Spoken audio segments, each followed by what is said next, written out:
Welcome to the first episode of This and That. I'm your host, one of your co-hosts, Matthew Bright.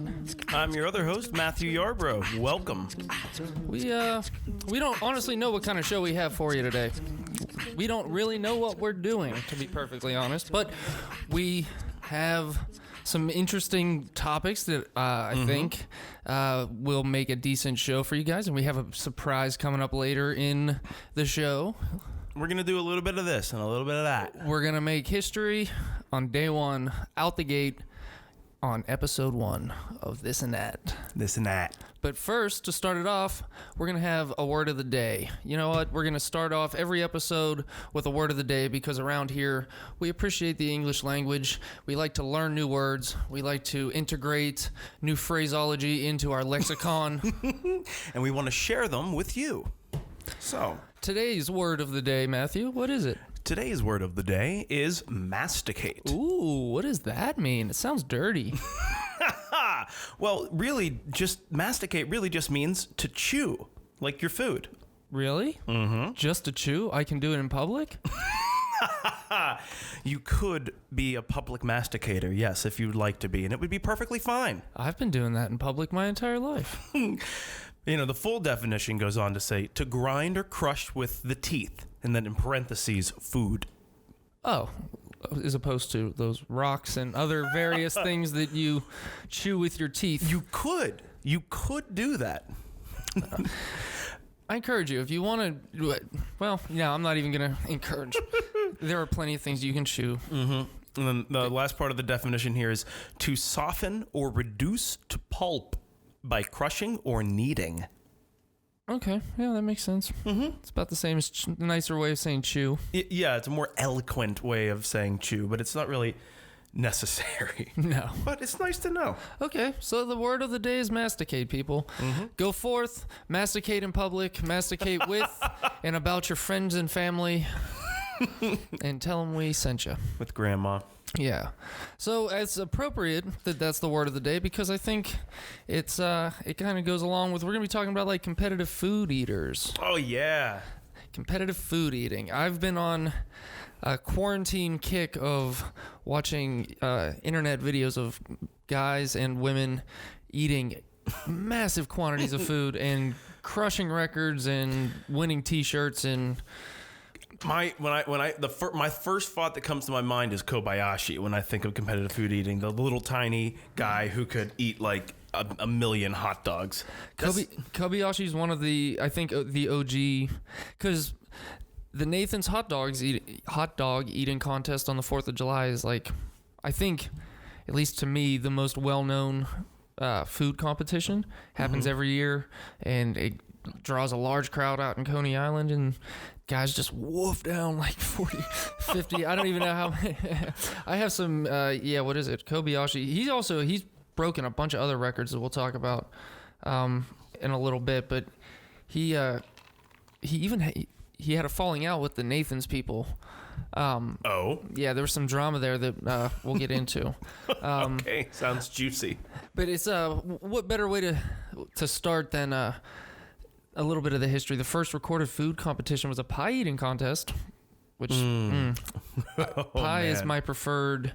Like on my birthday, if my parents get me something like cake wise, I won't eat cake. They know no cake. They give me like a pie now. What fruit? What flavor? I'm not very picky, to be honest. My favorites are, I love pumpkin pie.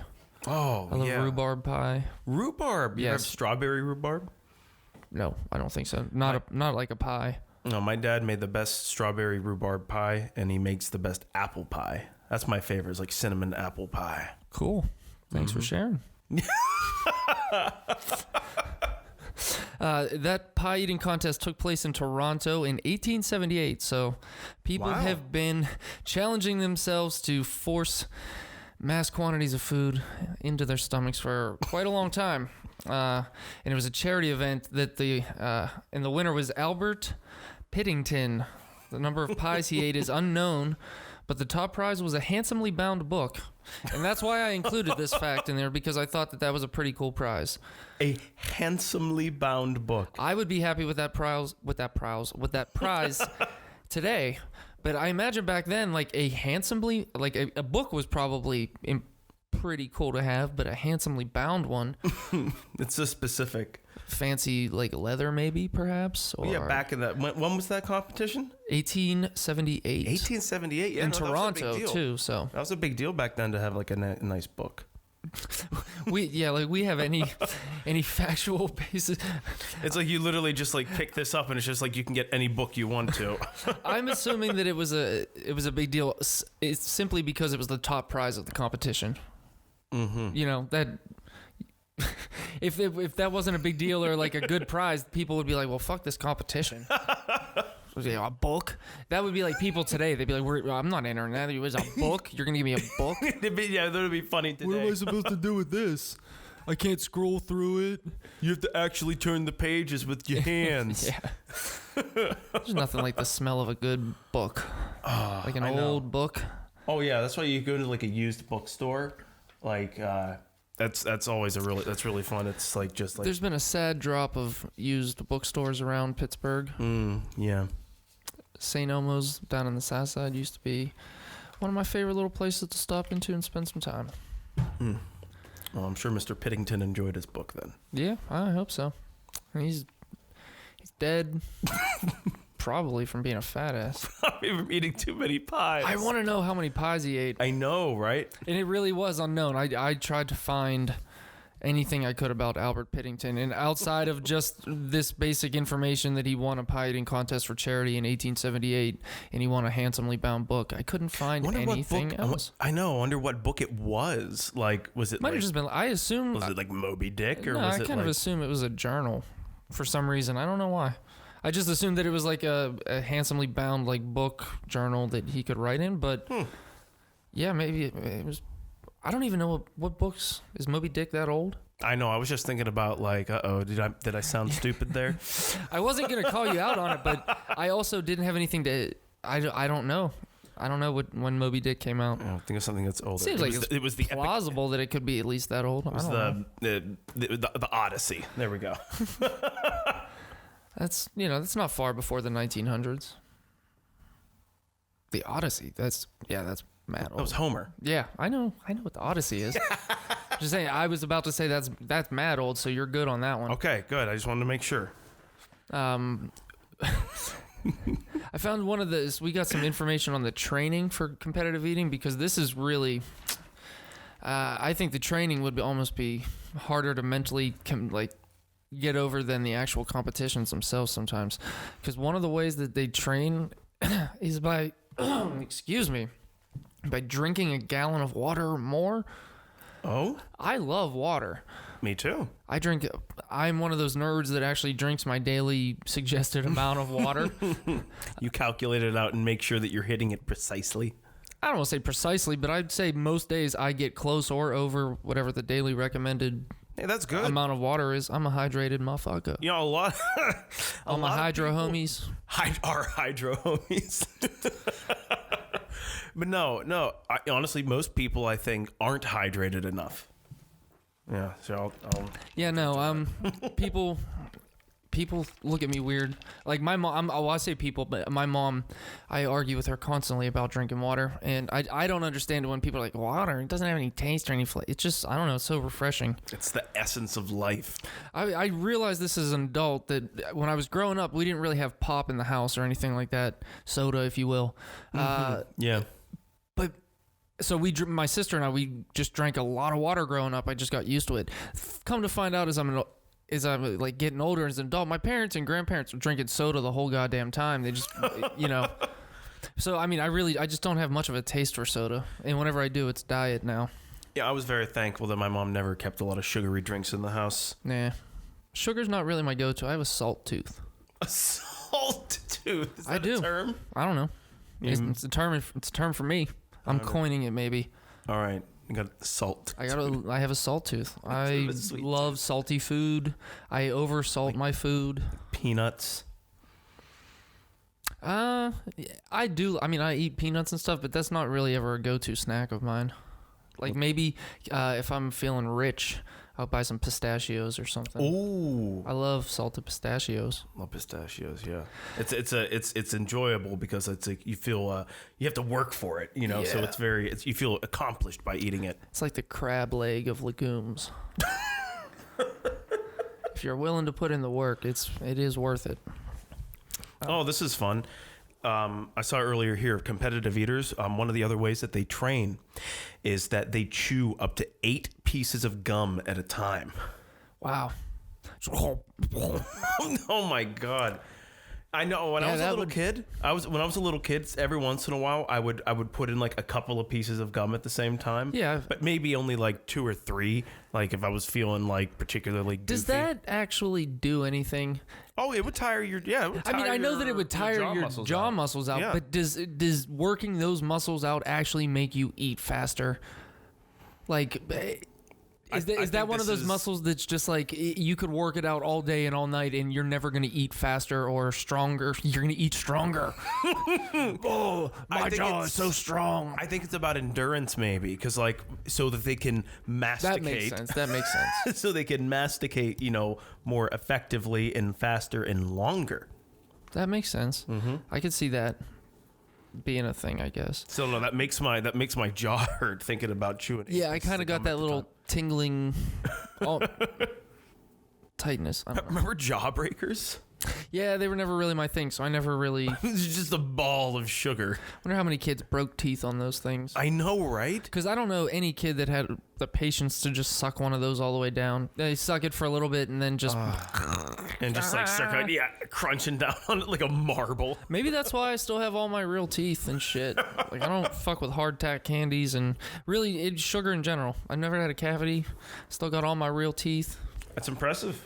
Especially with how much sugar there is in the world. I still have all my baby teeth, guys. I have never, ever lost a baby tooth.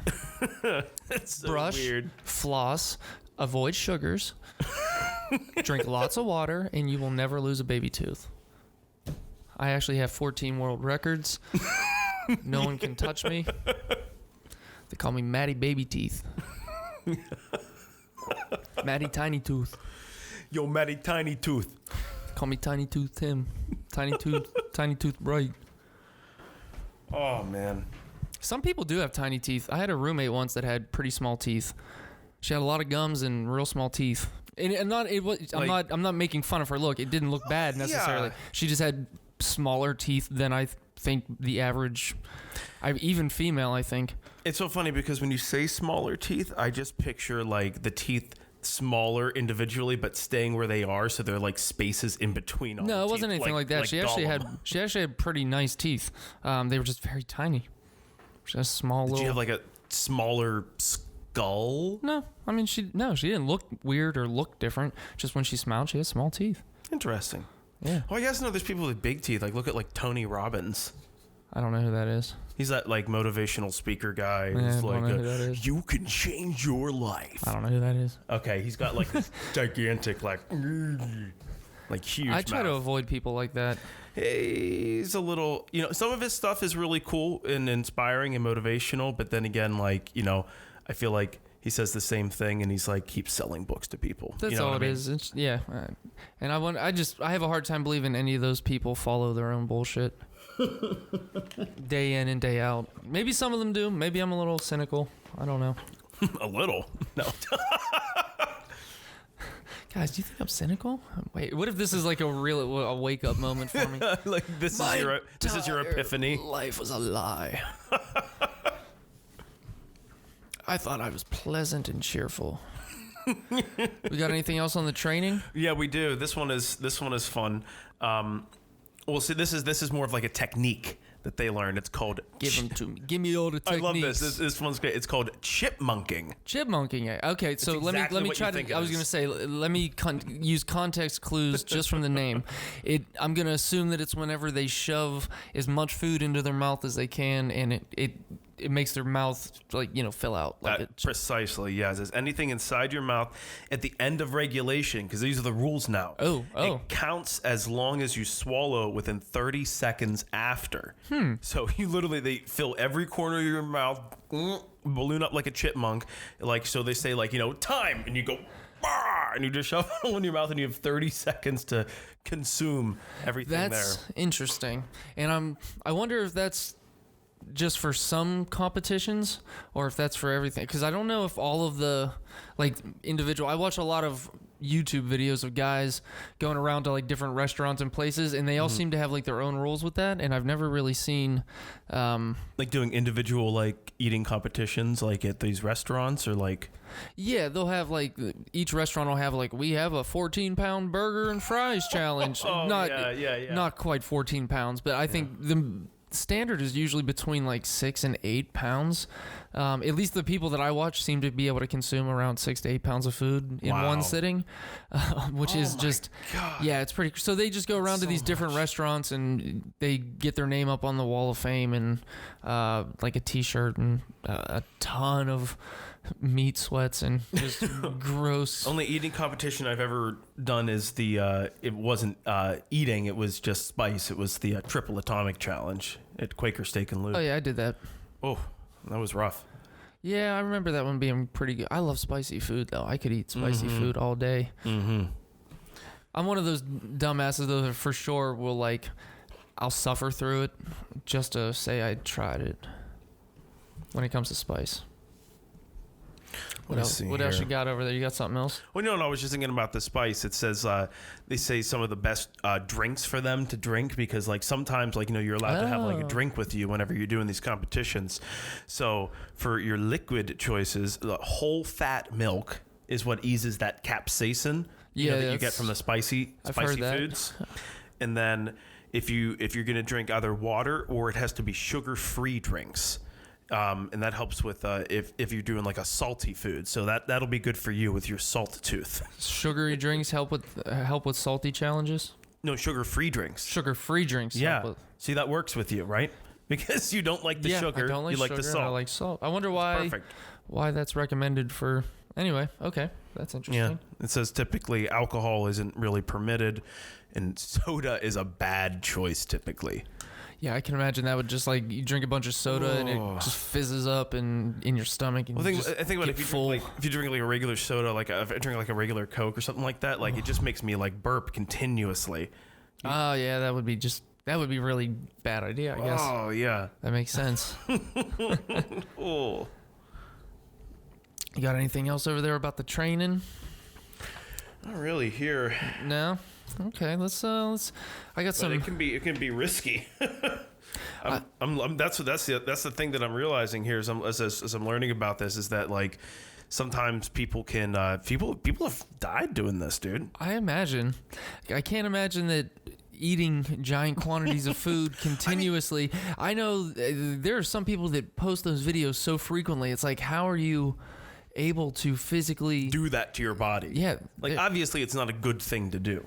No, I can't. So you have some of the actual science of. Well, it says, one of the dangers it says is that if you're gulping large amounts of water, it can actually lead to water intoxication.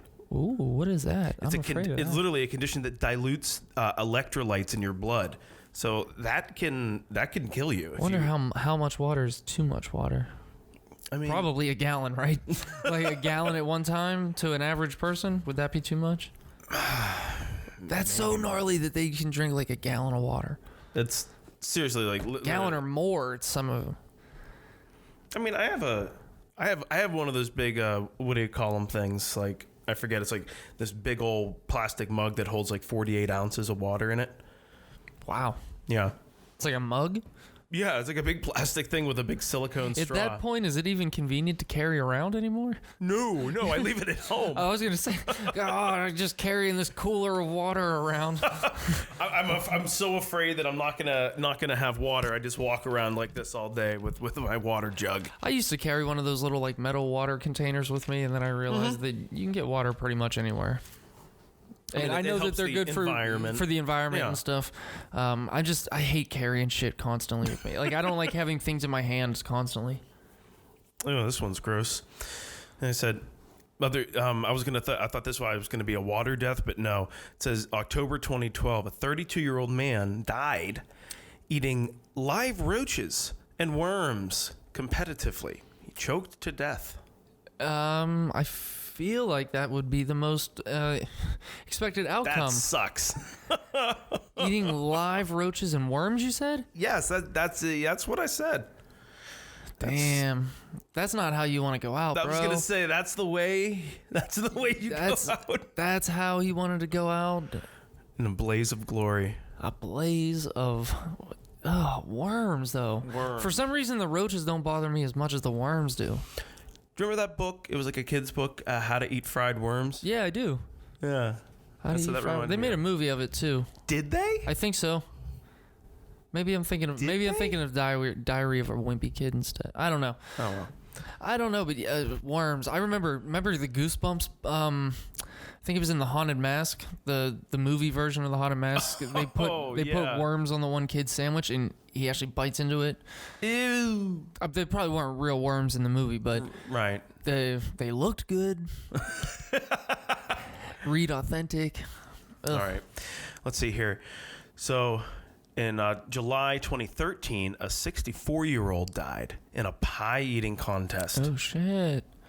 Pie eating contest. I know, that one's surprising. It was like sugar rush. Maybe, I don't know if it was like a sugary pie. You eat that, your body just like goes into shock from like consuming too much sugar. Does it say how he died? It didn't. Just in a pie eating contest. I mean, wow. That's I guess that's a better way to go out. Yeah, than the roaches and worms. If I'm gonna die eating something, I'd much rather be May like as well pie. be something delicious like pie. I wonder what kind of pie he was eating the moment it happened. I know. Was it all the same? What pie would you want it to be if that was your way to go out? I'm gonna go straight American classic apple pie. Yeah. With a good crumble crust. Crumbly crust, and I like a little side of vanilla ice cream with it too, like a la Sometimes mode. I get a little jazzy with it and put a little ice cream with my pie, but not too much. All right. Not too often. Hang on, I got one more here. August 2019. This one's more recent. 41-year-old died by choking in an amateur taco eating competition.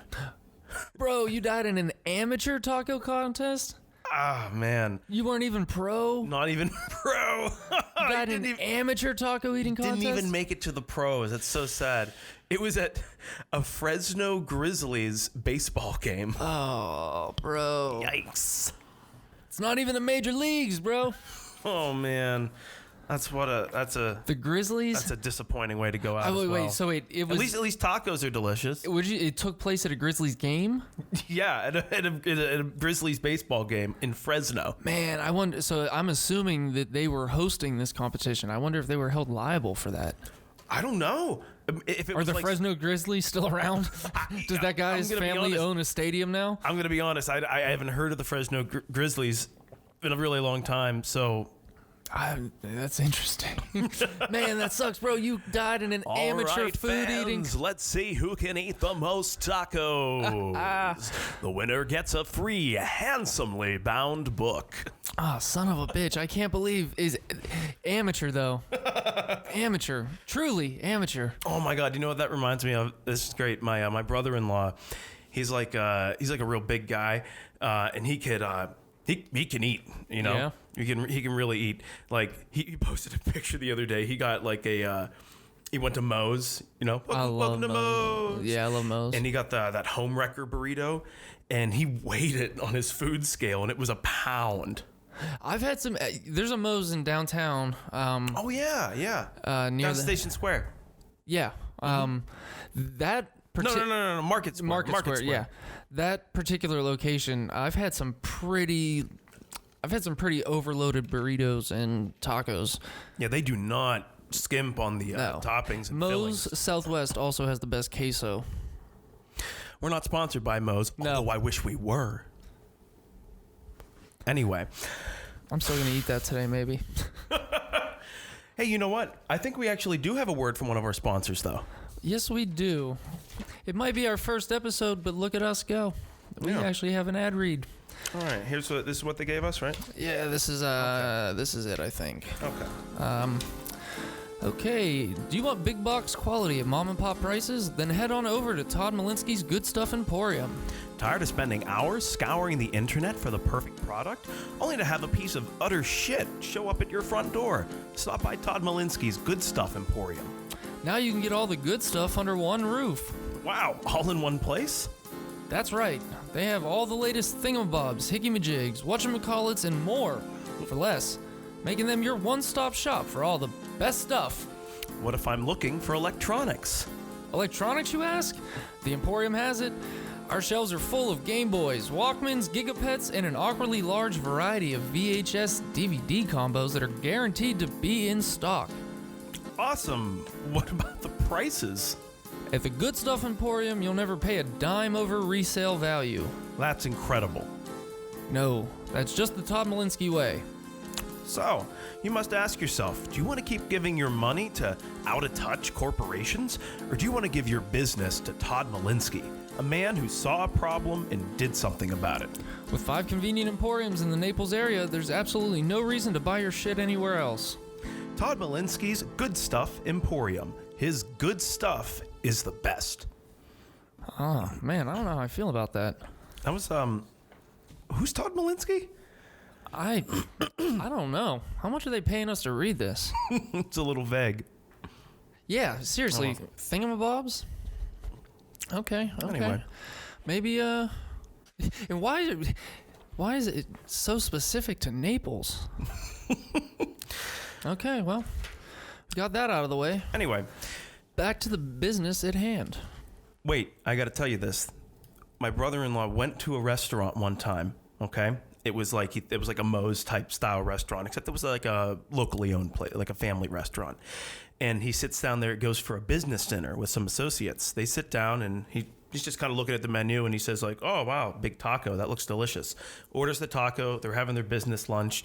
He finishes his lunch, and in the middle of the meeting, the restaurant staff comes over with like maracas and stuff like that. I hate that bullshit. And they said, it's like, "Hey, you finished the impossible taco." And he's like, "Huh?" He's like, it was like a food challenge and he didn't even realize it. He's an idiot. How do you not realize it? He wasn't focusing on it. He was just like, he literally, he just cursily. I'll take the big taco challenge, but I don't know it's a challenge. No, but he didn't realize they were going to come out with like a t-shirt and take his picture and everything like that. The server didn't say like, "Oh, you're about to eat a big taco." No. Wow. That's almost... As I said, it was like a crazy experience. Like he said, nothing like that has ever happened in his life. I wouldn't... I think I'd transported into some other dimension. Like, what the fuck are you talking about? Okay, so I have some records here. Oh, Some of the most impressive food eating records that I have come across while I was looking, and there's a lot of them. Let's hear it. How many chicken nuggets do you think you could eat in 3 minutes, Matthew? Chicken nuggets. Well, let me think about it. In 3 minutes, I could probably eat at least a dozen or so, maybe 20 if I really, really, really tried. Well, my man, the LA Beast, ate 37 chicken nuggets, or 642 grams. 37? In 3 minutes. I assume there's a lot of chipmunking happening. I love that term. It's so silly. Yeah, but it's somehow the most appropriate term. No, it quite literally describes exactly what they're doing. I love it. Yes, indeed. The most grilled cheese sandwiches eaten in 1 minute, if you had to guess. And this is where Kobayashi comes back in because he has this record. Really? Yes. How many grilled cheese sandwiches do you think Takeru Kobayashi could eat in 1 minute? In 1 minute. Because that changes things, right? Now that you know it was him. Now that I know it was him, it's still 1 minute. I mean, I watch him go. He would like take stuff and like he'll like do crazy things. Like he'll dip his sandwich in water or something. Yeah, that's like always that. Gross when they do that. I understand that it helps like get the bread down and like everything, but it's just like, oh, that's just like that's so gross to do. Yeah, soggy, intentionally soggy. Grilled cheeses. I don't know. I'm gonna go with like maybe like 15, 20 sandwiches. Close. 13. 13 grilled cheese sandwiches in 1 fucking minute. Oh, that's right. In 1 minute. That's crazy. I wonder how.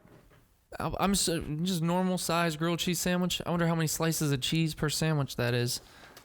Wow. Just standard white bread, I guess. Man, that's impressive. It really is. My man Kobayashi also has the record for the most chicken wings eaten in 30 minutes. Oh. Take a run at this, my man. How many chicken wings do you think you could eat in 30 minutes? Because I know for me, I could probably in 30 minutes eat about 50 or 60 chicken wings. I was gonna say I've definitely like with my buddy Austin who lives in Sweden. When he comes to the U.S., they don't have like chicken wings like they do over there. So that's the thing we do. What are Swedish chicken wings like? Like it's just wait, not you're a saying thing. that they don't have.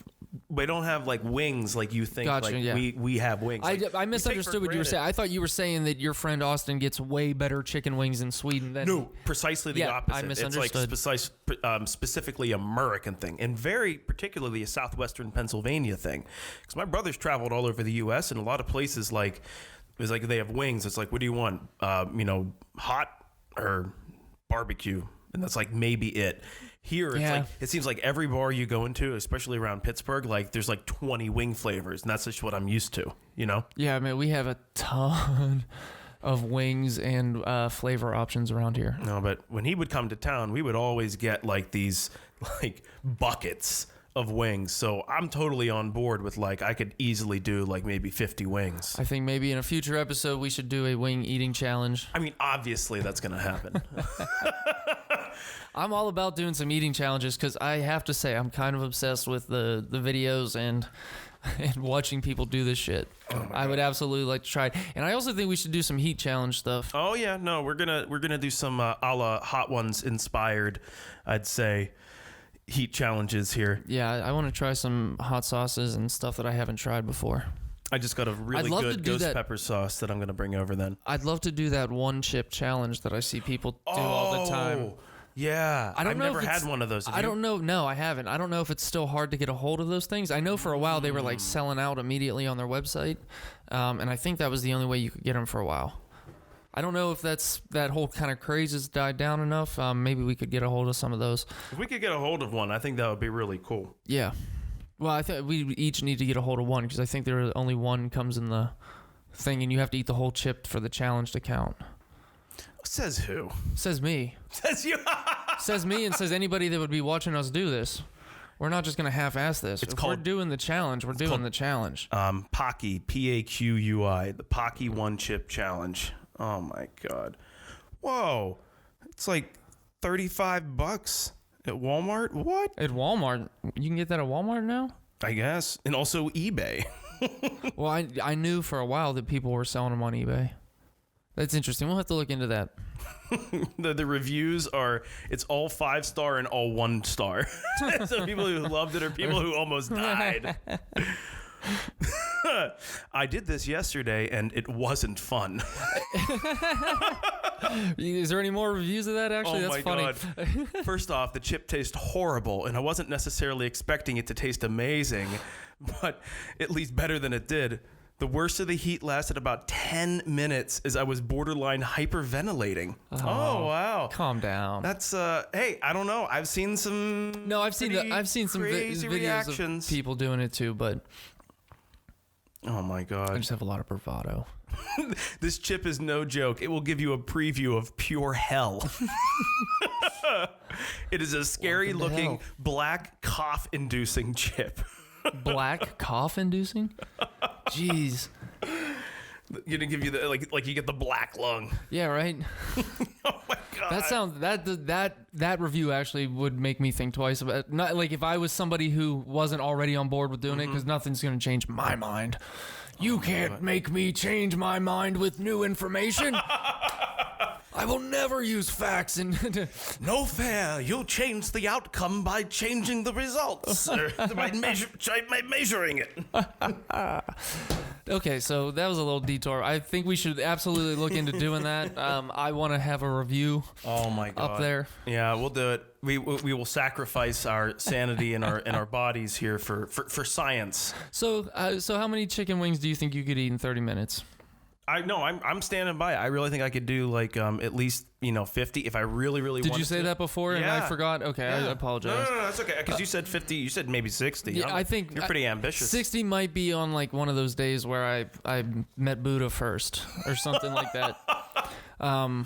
You got to get like real zen with it, Yeah. Kobayashi ate 337 wings 300 in 30 minutes at the 2012 Philly Wing Bowl, which leads me to believe there's video out there for you folks if you want to check that out. Maybe we can throw a link down in the description of this. Oh my god. I love it's called the Wing Bowl. Yeah, the Philly Wing Bowl. I've actually heard of that before. I think maybe ESPN or like one of their like ESPN like 3 or whatever, ESPN 2 has like puts that on some like one of those like weird government holidays here in PA, not in PA but like the US.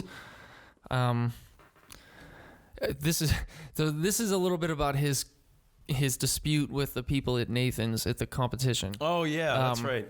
He rose to fame, Kobayashi, at the Nathan's competition, holding the record from 2001 to 2006. But he no longer enters, and I'm not sure if he's either not allowed or just chooses not to because he had a dispute with them over contracts and was arrested for resisting arrest and trespassing. What? So like he really like it really went bad. Wow, I didn't know any of that. He went from being a king hot dog eater to being arrested and trespassed from the place. I don't know. I thought it was like maybe they were like trying to say like he couldn't like participate or something because like he kept winning or something crazy like that. That'd be silly. Well, I think it sounds to me like maybe he wanted more money or wanted money to appear there year after year, and perhaps they just weren't like, dude, it's a hot dog eating competition. We already pay you to do this. Like we're not gonna give you more money to. I don't know. I don't know what it was. Because you're a food eating celebrity. Yeah, it was. I mean, he is a celebrity when you think about it. Like literally. Like, think about tons of people all around the world know his name. Yeah, that's one of those, like, I think that's the celebrity that Andy Warhol was talking about, the 15-minute celebrity. I don't think he necessarily meant it's only going to last, like, just 15 minutes, but that's just, like, a different level of fame. Like, the 15-minute fame is, like, one of those low levels that you can ride for a long time. Oh, yeah. Not putting anyone down who has that level of fame. Yeah, fame is fame. Do you, y'all? The fastest 12-inch pizza was eaten in 32.28 seconds. Wait, did you say how big was the pizza? 12 inches, man. A 12-inch pizza. Okay, so that's like a foot long. That's like a regular medium-esque large style pizza. Yep. It was done by Furious Pizza-Winski in 2016. And get this, man. This particular attempt, he broke his own record by almost 10 seconds. Oh, my God. So the previous record was... something, I guess, around like 43 seconds or something like that. So he beat his own record at 32 seconds. I think it was just like a regular cheese pizza? I would assume. Yeah. At the most, maybe pepperoni. But I imagine it's probably just like a cheese pizza. I don't know. I would love to see how he do that. Like, he would just like pick it up and like fold it up and just like go, oh. He had to have had like 4 pieces, like you said, like one on top of like. Oh yeah, like it was 2 at a time, just like chipmunking pizza, and just like stack it all into one piece and just something, man. That's impressive. Wow. What's even more impressive, well, honestly, you're correct to ask that because shortly after he set that record, there's a dude named Kelvin Medina who shattered the record with a time of 23.62 seconds. So Furious Pizza-Winski, your 32.28 seconds really is kind of... Really, dude? You want me to be impressed with 32 seconds? This dude did it in 23. Take it somewhere. That's just not good enough anymore. We're sorry. Okay, I'm shitting on Furious Pete. I'm actually really not familiar with Furious Pete outside of, like, I know that he doesn't. I don't watch many of his videos. But he still holds the following records. He has the most hamburgers in 1 minute, which is 4. He ate 4 hamburgers in 1 minute. Oh wow! If we're talking like McDonald's, like single like dollar menu hamburgers, or like Wendy's Junior Bacon Cheeseburger, I could probably eat 2 of those in a minute. Yeah, if we're talking about like a Junior Bacon Cheeseburger, oh yeah, I'll destroy 1 or 2 of those. Single patty, I could probably eat 2 of those in a minute. I'm feeling bold. Eventually we need to put our money where our mouth is. I know, right? We'll do this. This is all leading exactly I know, right? where I think it's leading. He has the fastest time to eat 15 Ferrero Rochers in 2 minutes and 22 seconds. Wait, the Ferrero, the gold wrap, foil wrap balls? So, yeah, I'm assuming he didn't have to unwrap them doing that. I think I could eat 15 Ferrero Rocher in 2 minutes.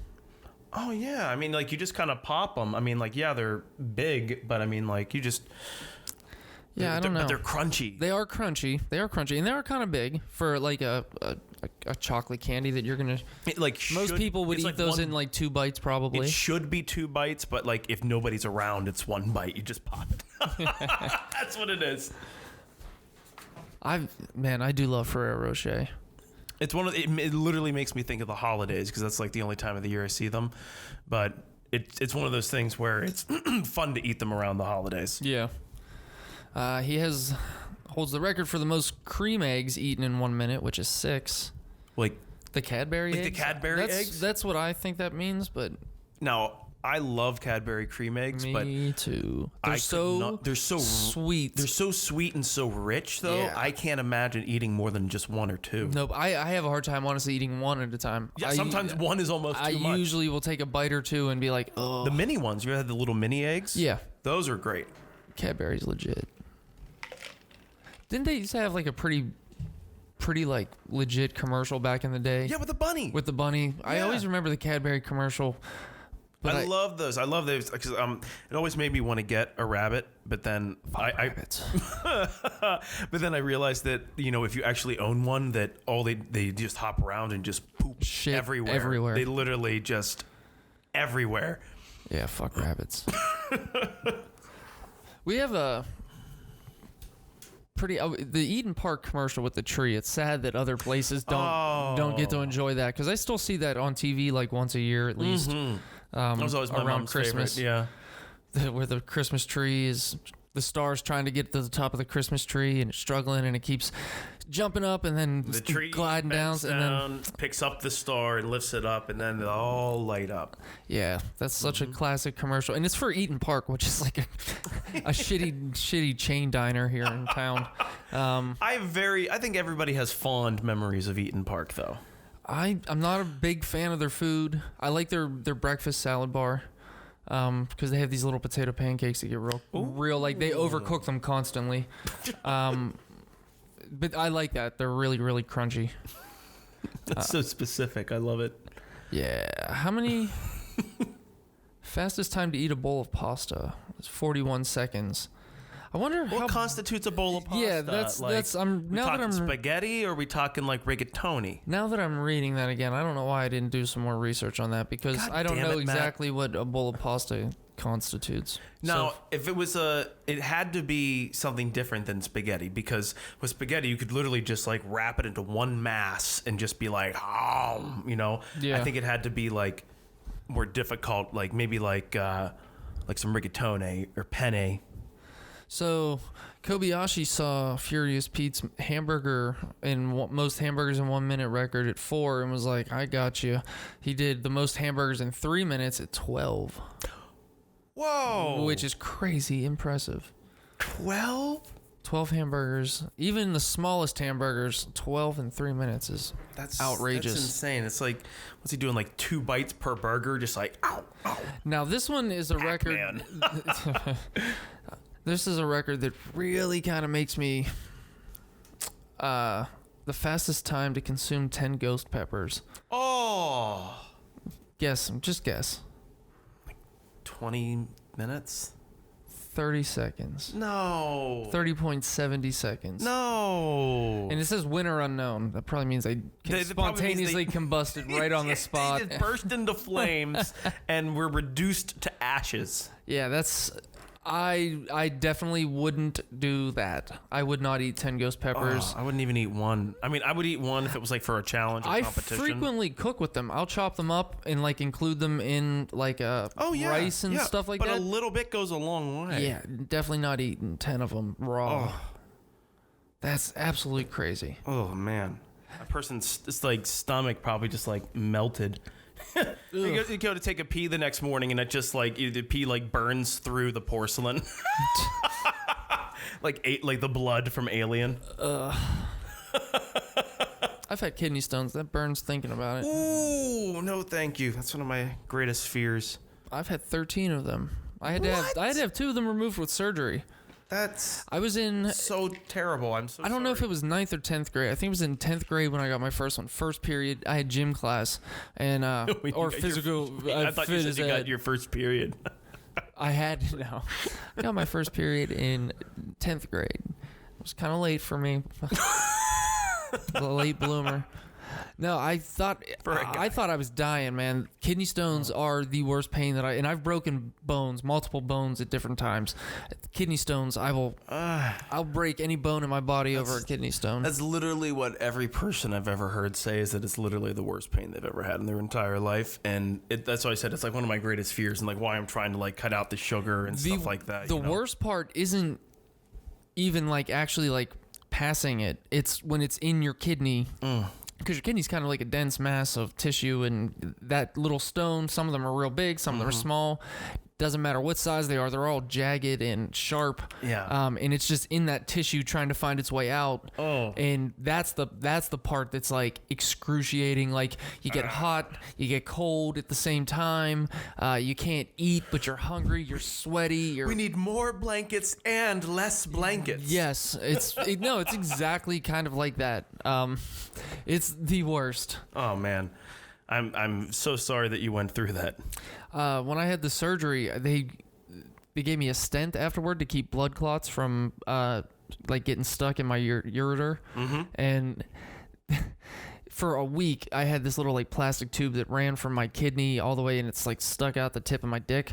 Oh my God. Like a little bit, and then it was like taped around. So like I was so afraid to piss for a week. Every time I was almost dehydrating myself. Oh, I was so afraid to drink any kind of liquid because it hurt so bad, it burned so bad to try and pass like these blood clots out.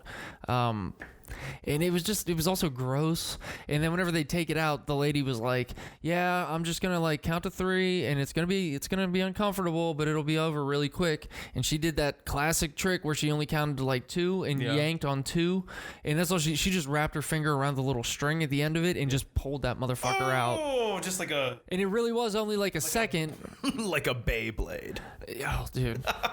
I have like PTSD from that shit. If I ever do get another kidney stone to the level where I have to get it removed by surgery, I'll let them kill me. I'm not having that particular surgery done again. Sorry, boy, I gotta put you down. I don't like that. I thought this was a neat little record. I need to change this subject. I'm getting like phantom kidney pains. Oh man. The most M&Ms eaten with chopsticks in 1 minute is 65 M&Ms.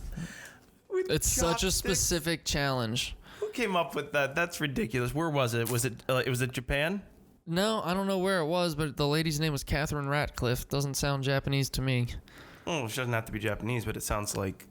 Well, it does sound like something. Are you just assuming that the only people that use chopsticks are in Japan? Absolutely not. I'm presuming this because it's possibility, because it's chopsticks are prevalent in many Asian cultures, and also because Japan has a penchant for doing quirky gimmicks and games and challenges and whatnot. So I thought that was a pretty reasonable, educated guess. It was. It could be China, could be Korea, Vietnam, Laos, Thailand, Cambodia, Malaysia. I think if I remember the photo that I saw on the article that I got this from, I think it was at the M&M store in Times Square, honestly, when that was still open. Sure. They had a giant M&M, like a 2-story M&M store at the north side of Times I was Square. in New York when that was there. One of my college roommates, he lived in New Jersey, but like right across the George Washington Bridge. So I stayed at his parents' house one weekend, and then he drove me into the city. It was the first time I'd ever seen New York City, and I was just like blown away. It's like the biggest city I'd ever been was just downtown Pittsburgh, which is just like a block of New York. I had a more difficult time moving back to Pittsburgh from New York than I had adjusting to moving to New York. Mm-hmm. It was like once you get used to that energy and that like speed and that pace, I found that to be way more difficult moving back here. miss New York. That's like the only other place other than here that I could ever really see myself living. I definitely I got to go there like I said once, like 10 years ago, with my roommate, and then I got to go actually just last year, or like a year and a half ago. Nice. Yeah, I was working at a hotel, like a one of the sister hotels of my hotel up in Long Island, or I'm sorry, on Long Island. Yeah, I was gonna say. I learned that real quick. You're on Long Island. You go into Manhattan. Yep, you go into the city. So I got to work there for a week, and then I was able to get on the Long Island Railroad and take it like right into like Madison Square Garden, and I just like literally Penn Station. Yeah, I literally just got off and I literally just started like walking around the streets. I tried to do two of the most touristy things I could think I could do. I went to the top of the Empire State Building, and I didn't have time to go to the Statue of Liberty, so I walked down to the deli. Which one? The famous one. I know there's lots. I was just saying there's actually Cat's Delicatessen. Yeah, Cat's is bomb. Oh my God! Did you get the big like sampler platter that has like 4 different deli meats and like coleslaw and all that good junk? I just wanted to get one good solid sandwich. I went with my recommendation from my buddy Tony. He grew up in New York. I'm pretty sure from Queens. If I get it wrong, he'll kill me. Queens is awesome. I love Queens. I lived in Brooklyn, but I think Queens. When I move back up there, Queens will. But I'm pretty sure he was from Queens, and he told me whenever I went there, he was like, "Here's what you got to do. You got to go to Cat's Delicatessen. You got a pastrami on rye. It'll be like," he said, "they're gonna make it here. It's gonna be stack it up to here." He said, "Look at me. They're gonna stack it up to here." And dude, when I walked in, the guy at the counter, I didn't know what I was doing, how to order. It's like a weird ordering system. If you've never been there, you got to walk up to the individual guys cutting the meat. Yep. And the guy came up and like I was looking, and he just looked at me and was just like, "What do you want?" I'm like, pastrami on rye. He was like, "You want mustard?" I'm like, yeah, sure. He was like annoyed that I was even there. Yeah. There's the Carnegie Deli, I'm pretty sure, is out of business now. But whenever you used to go in there, they would ask the little old ladies that served there, they would ask for their tip before they served you. No. Yeah, 100%. They were, and I think it was like they played into it. It was like kind of the thing. You go there, you get real shitty waitresses. How do you get that? How do you get that to be your thing? That's I don't great. know, man. It was like these little old Jewish ladies. I'll tell you, not all of them, but I'll tell you that was yeah, of course. That was literally probably one of the best deli sandwiches though I have ever had. I was such a shame that I was leaving the next day. Yeah. And like I couldn't finish it. You're talking about food eating, man. That was a huge ass sandwich. Yeah, there's no way I could eat a whole one of those myself either. I mean, I've tried many times. I ate half, and then that's even impressive, honestly, because that's a lot of deli meat. So much just great, and the best part is like the meat is like it's really great, and it's like they say smoke some of the meat that's cured. They have man, it's great, and when they cut it fresh like that, it's wonderful. But yeah, I literally could only finish half of that sandwich. I was just like staring at it on the plate. And I was just like, I'm so sorry. There's a place in Brooklyn called Sahadi's, I think it's called. My roommate used to get a lot of like what's the right word? Maybe like charcuterie and I love charcuterie and antipasti there. Have you ever had like garlic cloves that have been pickled? No. You can eat an entire clove of garlic and it's like not overpowering. It doesn't burn.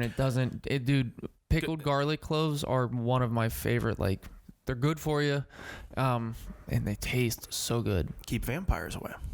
Yes, indeed. Dude, I could eat. Wow, I've never even heard of that, but I love garlic. Like, literally, if I'm going to cook anything, there's a 50-50 chance it's going to have garlic in it. I use garlic powder. Onion powder is my new thing. I've been using onion powder in everything. Well, here's the thing is I like to use onions in almost everything, but onion powder is also good to add depending on what you're doing. Like it goes really well if you're making like a chili or sometimes like a soup or a stock or something like that. Like I like putting a little onion powder just a little bit to give it that little bit of like flavor. Yeah, I'm a big fan of onion powder. Been putting it in everything recently. I put that shit on everything. I really do, man. It's literally step one cooking in my house. Melt some butter, throw some onions in it. I don't use butter very often. Not a butter guy. Hey, I'm telling you, we use the base of it. We use butter. We cook with butter and we cook with bacon fat. Oh. Like when you cook a piece of bacon. Yeah, no, take the piece of bacon out, you crack an egg right in the bacon fat. Oh. No? You've never done that? No. It's extraordinary. That's how they used to do it. That sounds terrible for you.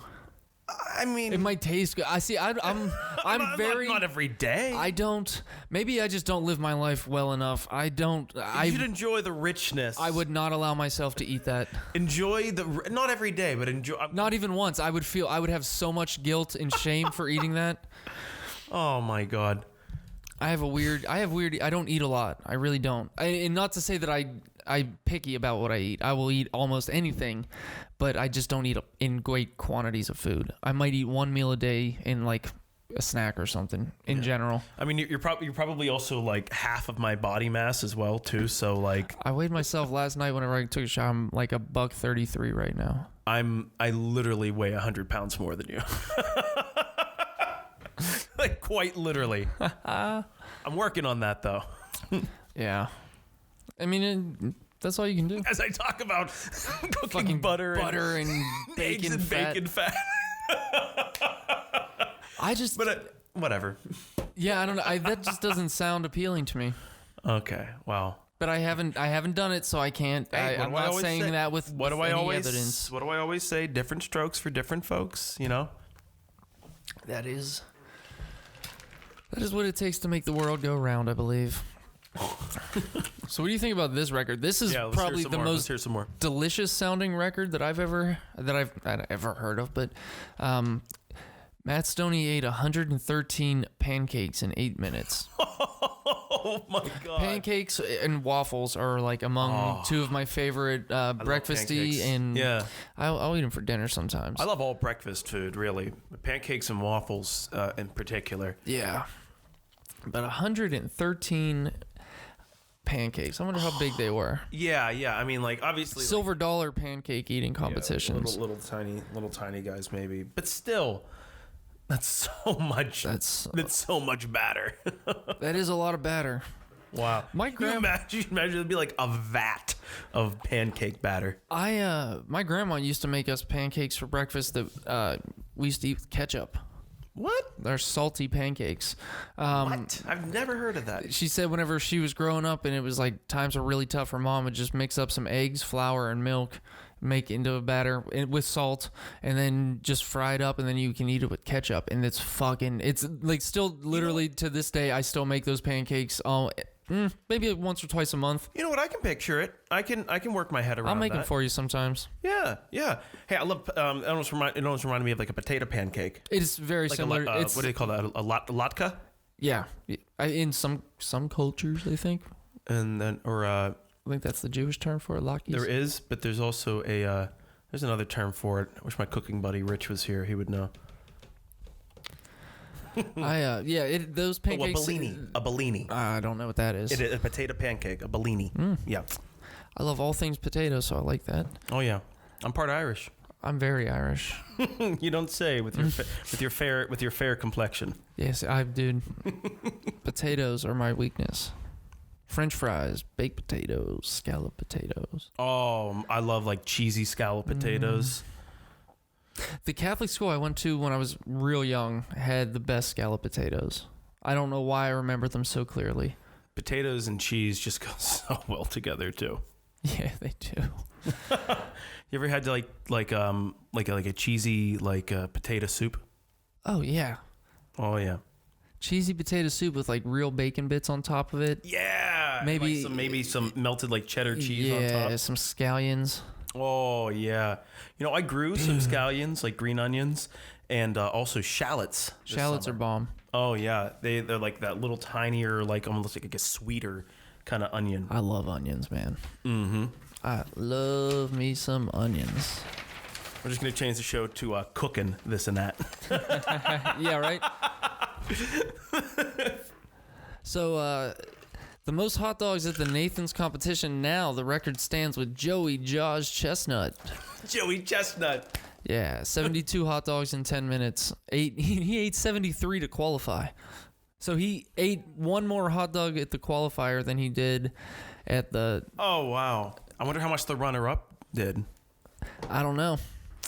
He also holds a bunch of records. Wow. Yeah, it's honorable mention for this whole thing is I just love his fastest that anyone's eaten 6 pounds of baked fucking beans is 1 minute and 47 seconds. Oh! Ladies and gentlemen. You know what that is? Do you hear that? That is the sound.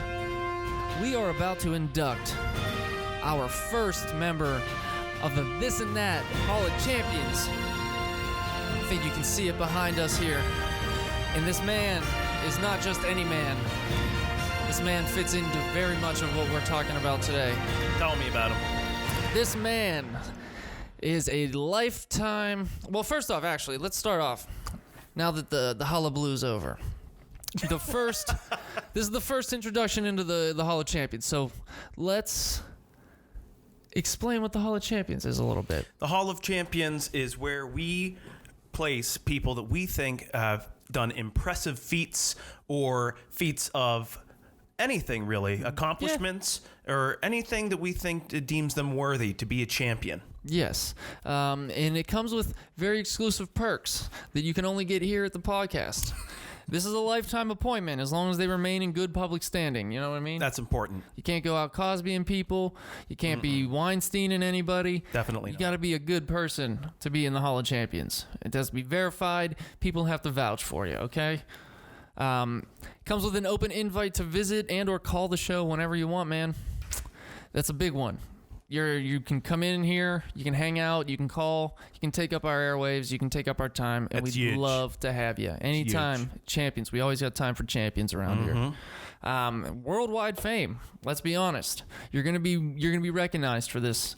This in itself is an achievement that you're gonna be able to look to and point to and show people that, you know what, I made it. Money can't buy this type of exposure. No, it cannot. No, it cannot. And how dare you even think it could?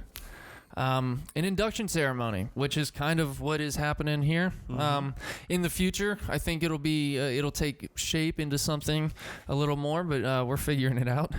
Yeah, we are. And last but not least, you will get a balsa wood bust of the person that lives here in the studio behind us on the shelf of fame. Who knows? Maybe someday we can have a nice grand display, but as of right now, we're working with what we have. We're doing the best with what we got. Yes, and balsa wood is about as much quality as we can afford. It's very creative. It is. You know what? I use it for a lot of model making and stuff, so it works. Okay, so without further ado, let me tell you a little bit about our first inductee into the This and That Hall of Champions. He is a competitive eater. He is smashing food challenges world over. He travels the globe. He smashes record after record. So cool. He gets to just travel the world and eat. Yes. He shines light on different cultures around the world while he's doing it. He loves to immerse himself. I frequently get giggles of happiness whenever he tries to pronounce words in different languages while he's doing challenges. It's so endearing. He lives by the motto, win before you begin. We live by that motto here at the This and That studio. Win before you begin. And don't you ever try to do it any other way. You win before you begin. It's a mentality, people.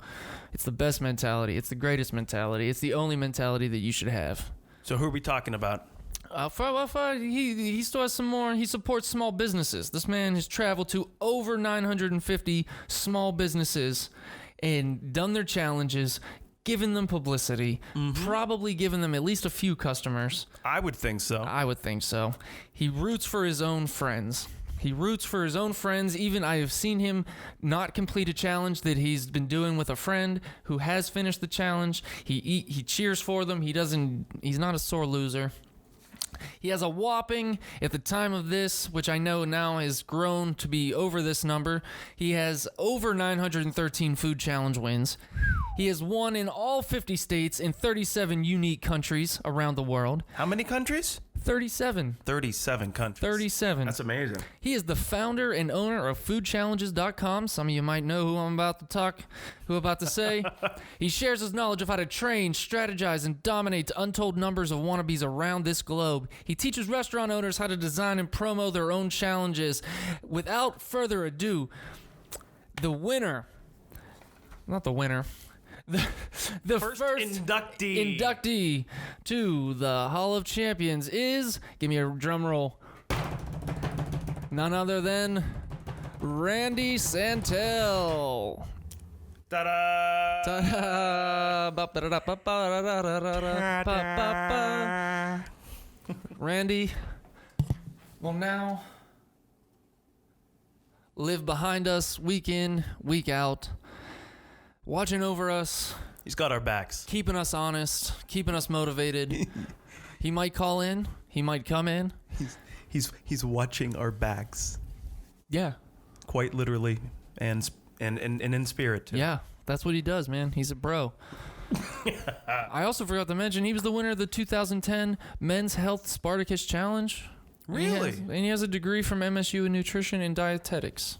He knows, not only does he walk the walk, but he can talk the talk. He can talk the talk. So now I just want to talk about Randy for a little bit. I want to give Randy some spotlight because I have to say this man is the reason that I went down the rabbit hole of food eating. I have to admit, when I first found Randy's videos, I rooted actively against him. Really? Yes, because he does this. He does this thing at the beginning of every one of his videos. Like he has this like persona whenever he eats called Atlas. From that competition that he won, the Spartacus Challenge, he calls himself Atlas. So he's a big guy. He like flips his hat around and he does this and then like shakes his hands a little bit and then at the end he like does this and he smiles real big and it was just really like, dude, what an idiot. He thinks he's so cool. He thinks he's doing great things. But then just as I watched him, I was like, I don't know what's happening. I don't like this guy, but I'm watching all of his videos. And then just throughout that, I don't know, man. Randy Santel is the fucking man. I look for, he posts like 3 times a week. Does he? So I can guarantee on his content every week. It's about 9 to 15 minutes long, each one of the videos. And it's just a little bit of a moment to sit back, to just enjoy a man scarfing down quantities of food. I think it's a little cathartic to watch somebody else eat a lot of food in a way. It's somehow satisfying just to see them do it. There's a whole genre called mukbanging or mukbanging or however you say it. Oh, that one gets a little weird for me because people start like crying and like having like emotional breakdowns and stuff. That one gets a little too weird for my taste. Yeah, sometimes that can get a little heavy, but people love it. I mean, I don't necessarily get it, but I've watched it. It doesn't really do anything for me. Watching people do that, it makes me feel bad. Is that what they're going? Is that the appeal? Did you ever hear that Nikocado avocado dude?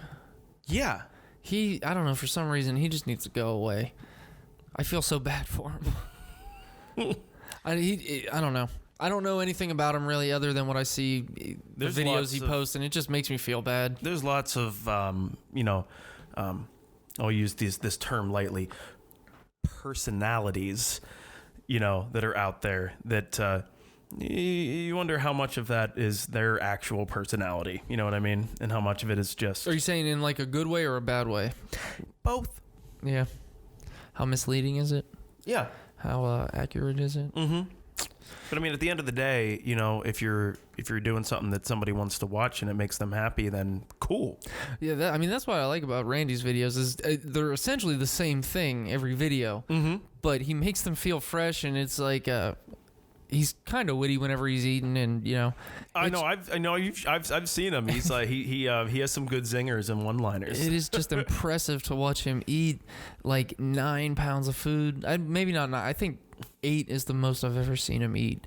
But that's crazy. Well, anytime when it's impressive anytime when you're registering your food in units of pounds. Yeah, seriously. Like plural. And you're not getting a wedding catered.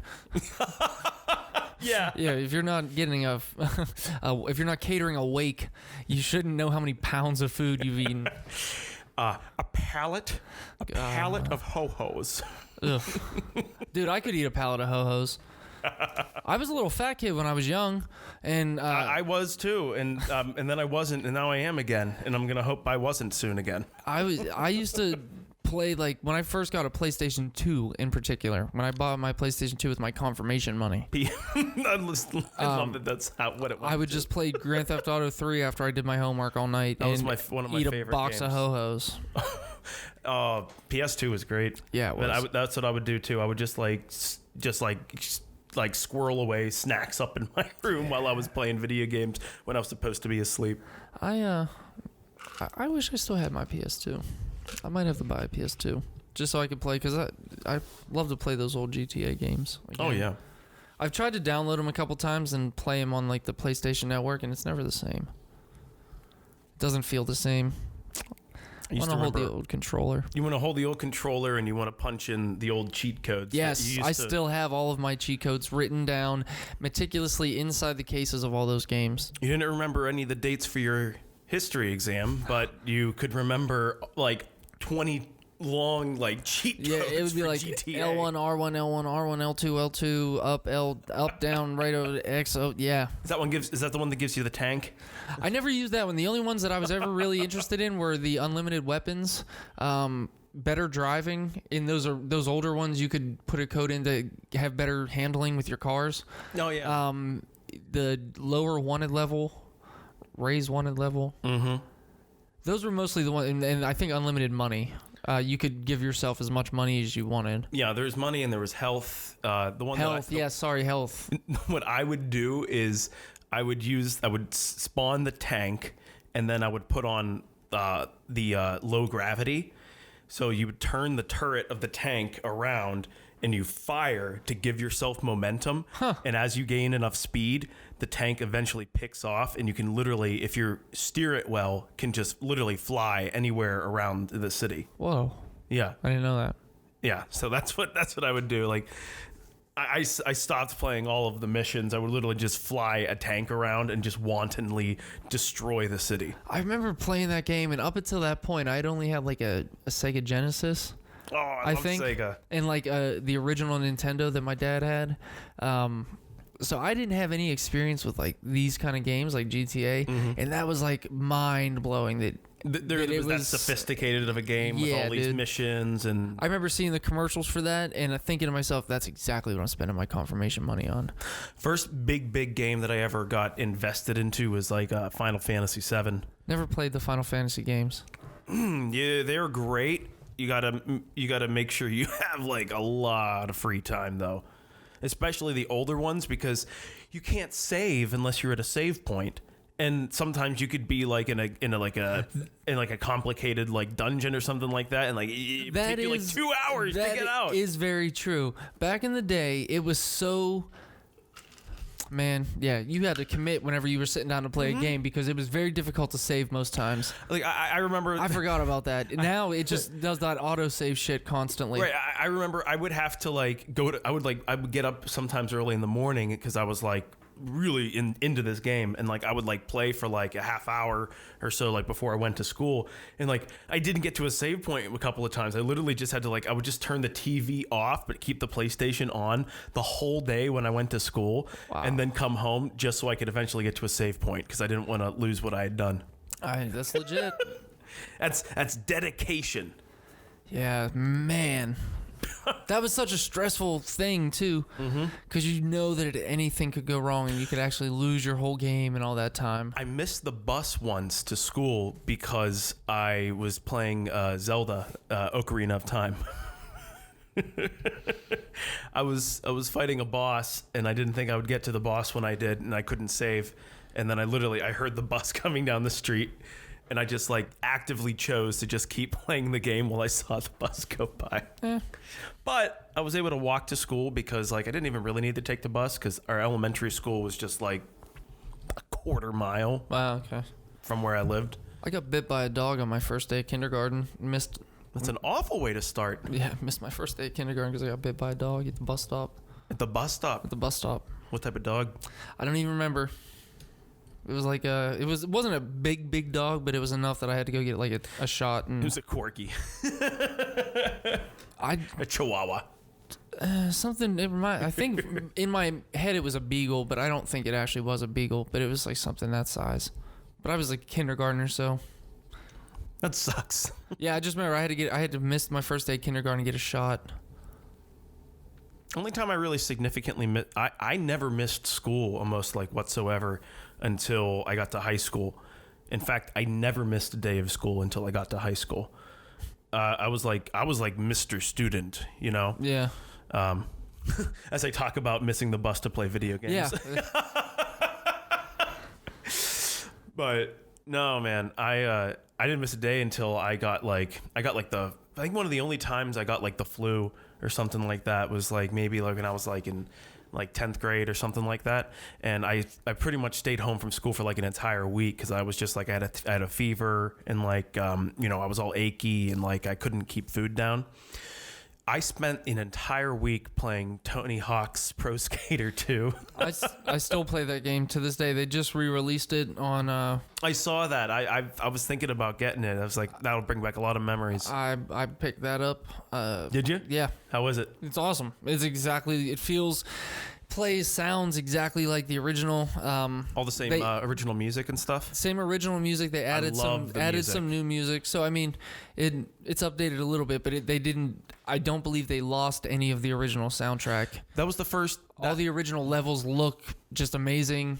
They didn't change anything about the levels. I loved learning the different tricks, and I loved catching the letters of skate. Yeah, all the skate letters and stuff. It's trippy to play it because it's Tony Hawk's 1 and 2, and that might be my favorite.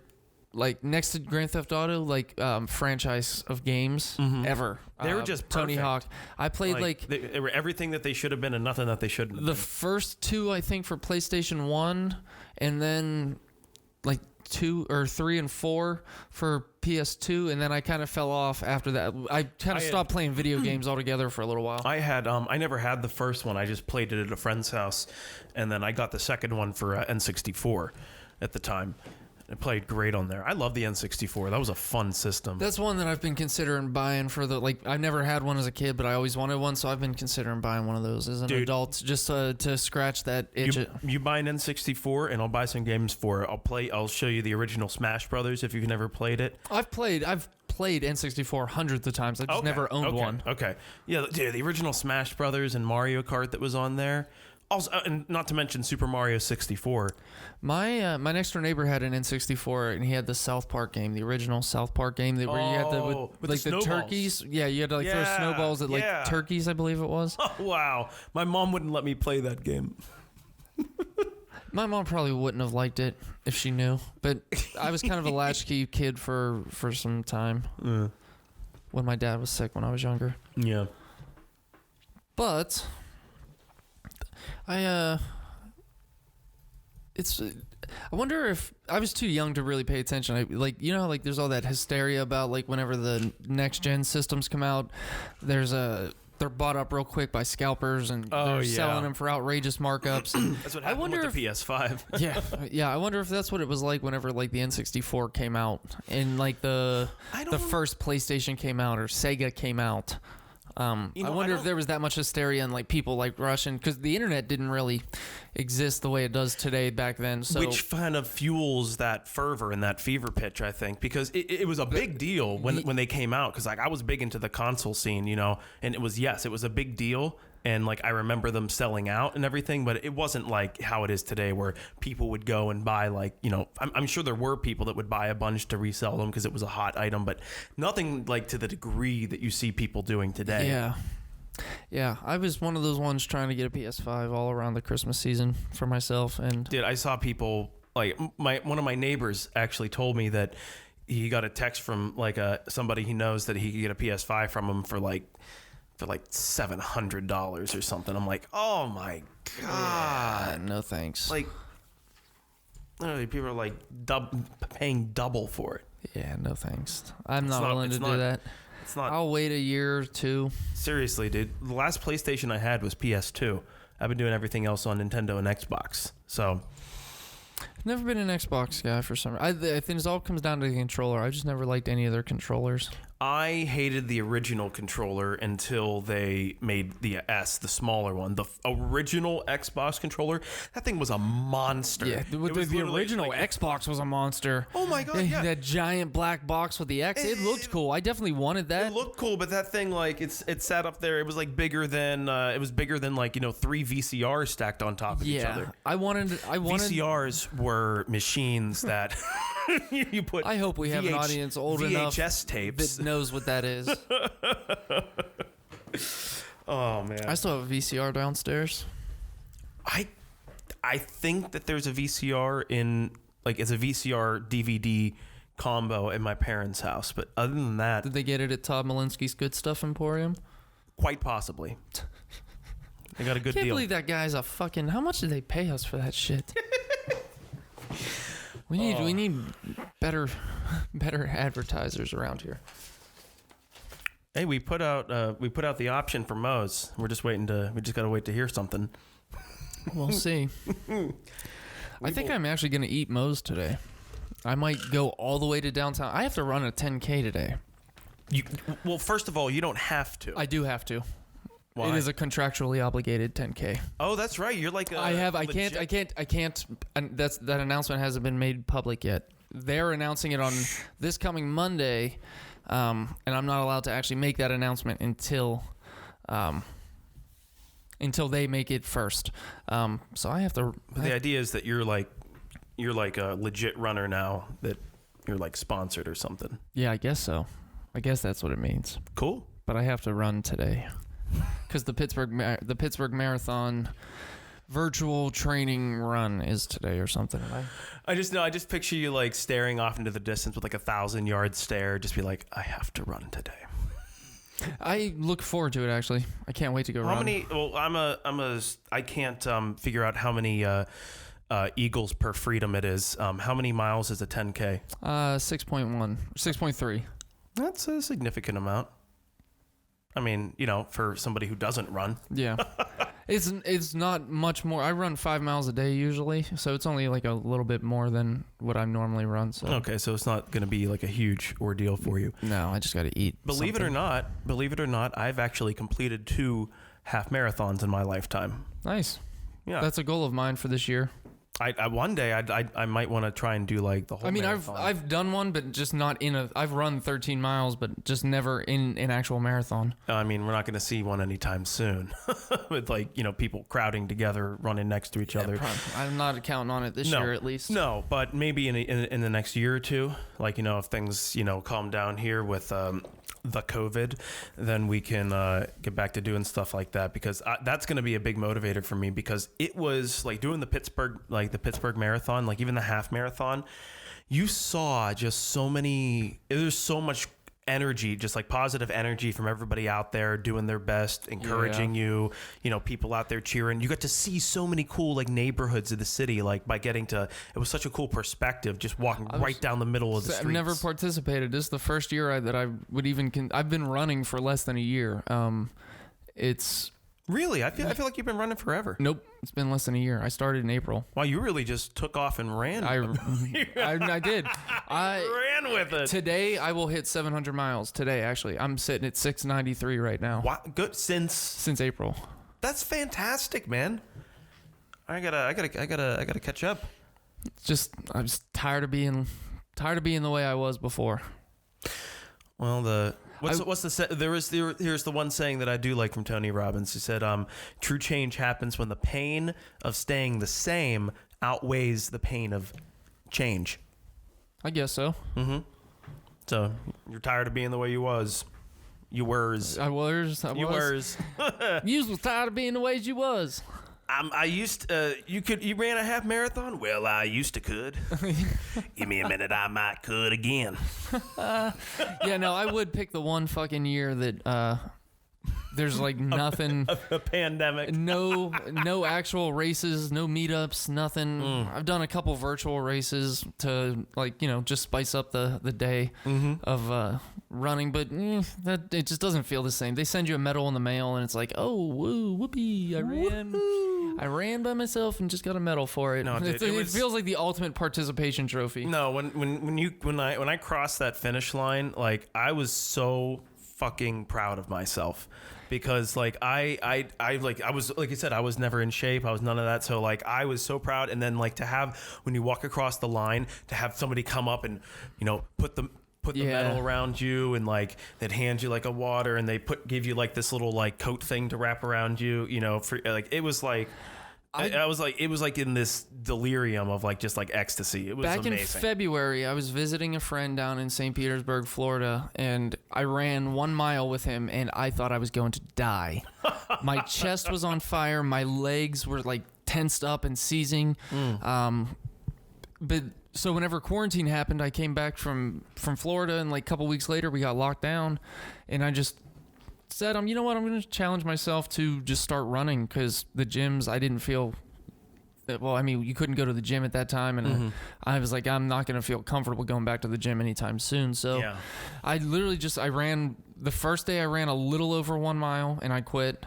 And then the second day I went back, I think I took like a day break, and then the day after that I went back and I ran 3.4 miles or something, and I sent my friend in Florida a text and was like, look man, I just ran 3.4 miles, and he was like, holy shit, that was a 5K, because that 5K is 3.1 miles. Okay. That's a way to put it good way to put it in perspective. And as soon as he said that to me, I was like, shit, I just ran a 5K, and from that day point I've run at least 5 miles every single day after that. That's fantastic, man. I fought through, like, there were days that my knees would just like, they hurt so bad that I could barely walk, but I still ran. Wow. I don't know if I'm an idiot or if it's just like, or what it is. Like, I don't have like, once I get something in my head, that's the way it was when I was drinking, and that's why I can't drink anymore, because once I start doing something, I just go full into it, and I'll drink myself to death, or I will run my knees into powder. My favorite thing, there's no setting between off and high. Yeah, not really. Not for me when it comes to some things. It's either off or 11. Yeah, turn it up to 11. That's what I did with my running. But you know what? And I had no anticipation you're in great shape now. Or no goal of getting a sponsorship or anything. It was just kind of one of those things that kind of happened by chance. And it's life, man. Yeah, cool, I'm just deciding to go with it. I have to write a blog post for them. I feel like imposter syndrome, giving people. I have to write a blog post on like tips on how to improve your running, and it's like I've only been running for 8 months, maybe. But you're doing it successfully. The fact that you can keep I don't know if I'm it. actually doing it successfully, though. I don't know if I'm hurting myself or if I'm actually doing anything properly. I know that I do it a lot, but I don't know if I have any actual technique or form or any real. So all of my tips are going to be pretty generic. Well, yeah, you can learn something yourself too, and you can, as you look up some things, you can be like, well, I can agree with this, or maybe I could do this, or maybe this is something that I do. I have my list of things that, because I'm going to try and I'm going to give a good, I don't want to just phone it in. So, I mean, I really did take some time to reflect on what I think I've learned over the last 8 months of running. I don't know if any of it's valid to people who have been running longer than me, but it's going to be geared more towards new runners, I think. Well, that's exactly what you are, because I would read what you write, because I want to get back into doing it. So, tell me what you did to get started, because obviously you're still doing it. Sure am. All right. It'll be, the blog post will be out on the 18th, I believe. Nice. Yeah. Nice. You got anything else on your cards over there? About food, competitive food eating? Let me see here. Ooh, dangers. Why didn't we talk about the dangers? It was hiding behind the deaths. I went right. Oh, to and the deaths. I went right. Oh yeah, to we talked about the deaths. I said that like we didn't already talk about those. No, I went right to the deaths and I skipped the danger. So tell me how some of these people died then, probably. Okay, yeah. So just real quick here, we're gonna give you some of a happy note. The dangers of overstuffing yourself. Delayed stomach emptying, which sounds actually really uncomfortable. Aspiration pneumonia, a type of lung infection caused by a relatively large amount of material from the stomach or mouth entering the lungs. That's terrifying. Oh, God. Perforation of stomach, Boerhaave syndrome, which is an esophageal rupture, and obesity. Well, the last one's kind of obvious. Yeah, that one's kind of goes without saying there, I think. Oh, man. Man, none of those sound good, people. Unless you're somehow... I don't know how how it'll ever be safe. Don't overeat, people. Just eat a normal amount of food. Oh boy. What a way to end the episode. Yeah. So overall, the message is have fun, but stay safe. Yeah. Randy, how are you feeling back there? I'm feeling great. He's a little shy.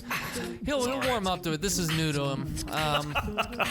Anyway, guys, thank you very much for joining us on this episode. Hope you'll see us next time. We're going to put a lot of these out and just see what happens.